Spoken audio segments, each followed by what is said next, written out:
ಬೆಳ್ಳುಳ್ಳಿ ಕಬಾಬ್, 4 ಬೆಳ್ಳುಳ್ಳಿ ಎಸ್ಲು, ಸ್ವಲ್ಪ ಶುಂಠಿ, ಒಂದು 3 ಚಕ್ಕೆ, ಒಂದು 6 ಲವಂಗ, ಒಂದು 12 ಹಸಿಮೆಣಸಿನ್ಕಾಯಿ, ಕರಿಬೇವು ರುಬ್ಬಿ ಕೊಡುತ್ತಪ್ಪ ರಾಜ.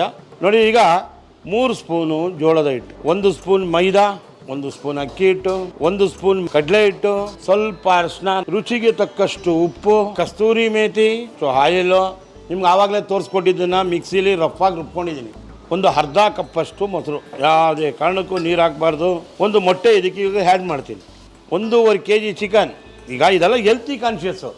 ಚೆನ್ನಾಗಿ ನೆಂದಿದೆ, ನೀಟಾಗಿ ಎಳೆ ಕಾವಲಿಡಿ, ಚೆಂದ ಮಾಡಿಸಿ, ಚೆಂದ ತಿನ್ನಿಸಿ. ನೋಡಿ, ರಸ್ಕ್ ಥರ ಆಗ್ತಾಯಿದೆ. ಒನ್ ಮೋರ್ ಅನ್ಬೇಕು ನೀವು. ಆ ಬೆಳ್ಳುಳ್ಳಿ ಸ್ಮೆಲ್ಲು, ಆಹಾ, ಒಂದು ಸಲ ಹಂಗೆ ಕರಿಬೇವು. ನೋಡಿ, ಚಟಾಪಟ ಯಾವ್ದು ಕಲರ್ ಇದೆಯಾ, ಏನಿದೆ ನೋಡಿ. ಜ್ಯೂಸಿ ನೋಡಿ ಹೆಂಗೆ ಬೆಂದಿದೆ ನೋಡಿ. ಹೂವು ಇದ್ದಾಗಿದೆ. ಆಹಾ ಎಕ್ಸ್ಟ್ರಾರ್ಡಿನರಿ.